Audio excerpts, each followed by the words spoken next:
শিয়াকে দেখিয়ে বলে, সবাই শোনো, ও হচ্ছে আমার মেড, মানে কাজের লোক। কারুর কোনো কাজ থাকলে তাকে অর্ডার করতে পারো। এই বলে হান চলে যায়। এতে শিয়াও তো ভীষণ রেগে যায়। সেই সাথে সে অনেক খুশিও ছিল, কারণ অবশেষে সে ভালো কোনো স্কুলে ভর্তি হতে পেরেছে। দেখা যায় শিয়ার এক বান্ধবী মিং তার বাবাকে বলে এই স্কুলে ভর্তি হয়ে গিয়েছে। মিংকে দেখে শিয়া তো অনেক বেশি খুশি হয়, কারণ এই স্কুলে তার পরিচিত বলতে তো কেউই ছিল না।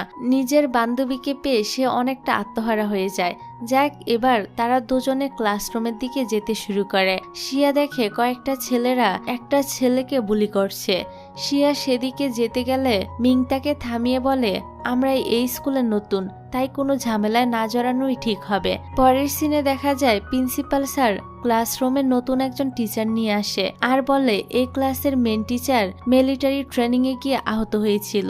উনি যতদিন আবারও ক্লাসে ফিরে না আসবে ততদিন ওনার পরিবর্তে তিয়ান স্যার ক্লাস নেবে। তখন বুলি হওয়া সেই ছেলেটিও ক্লাসে আসে। তার শরীরে আঘাতের চিহ্ন দেখে জিজ্ঞাসা করা হয় কে তার এই অবস্থা করেছে, কিন্তু ছেলেটি ভয়ে কিছু বলে না।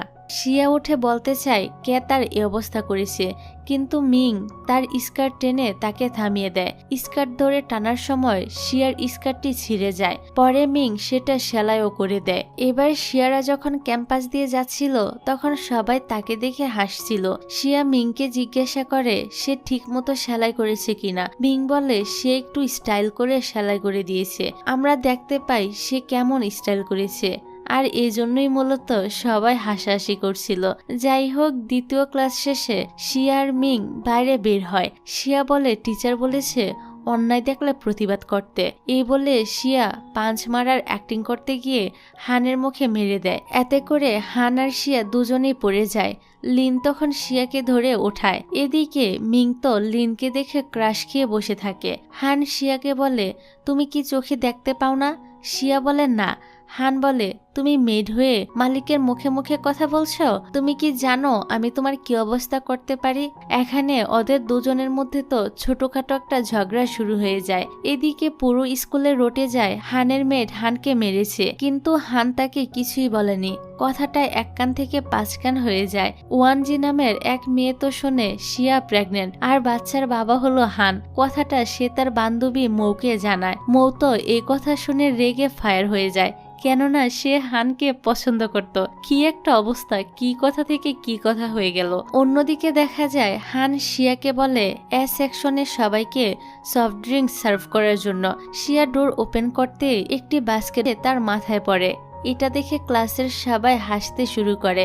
যে ছেলেটি এই কাজটা করেছিল সে এবার সবাইকে শিয়ার দিকে কাগজ ছুটতে বলে। তবে তখনই লিন সামনে এসে শিয়াকে প্রটেক্ট করার চেষ্টা করে। তবে আমাদের শিয়াও কারুর থেকে কম না।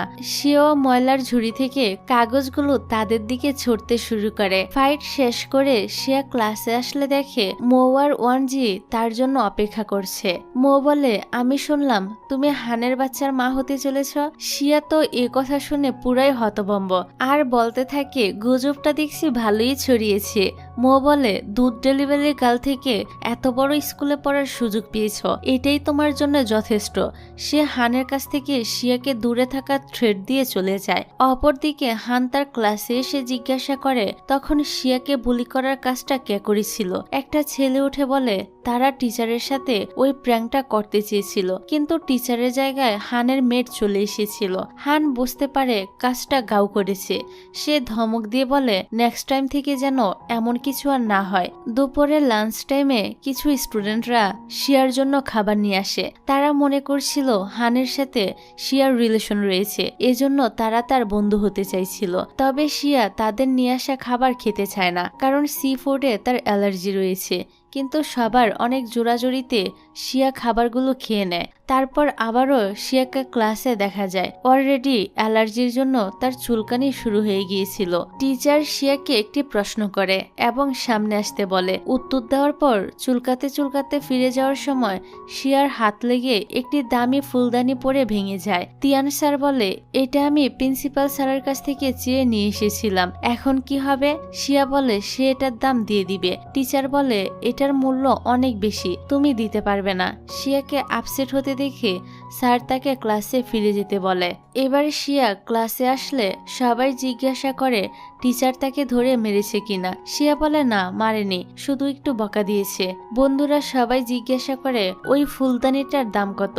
শিয়া বলে স্যার দাম জানায়নি। যাক, এবার সবাই বাইরে কোথাও একটা খাবার খেতে যাওয়ার প্ল্যান করে। এদিকে শিয়ার চুলকানি তো কিছুতেই থামছিল না, এজন্য সে যেতে চায় না, কিন্তু এখনো তারা তাকে ছাড়ে না, জোর করে নিয়ে যায়। তাদের সাথে লিনও জয়েন করে। শিয়ারা স্ট্রিট ফুডের একটি দোকানে আসে। দেখা যায় শাও এখানে এসেছে। শিয়া শাওকে সবার সাথে পরিচয় করিয়ে দেয়। অপরদিকে বাড়িতে হানের মা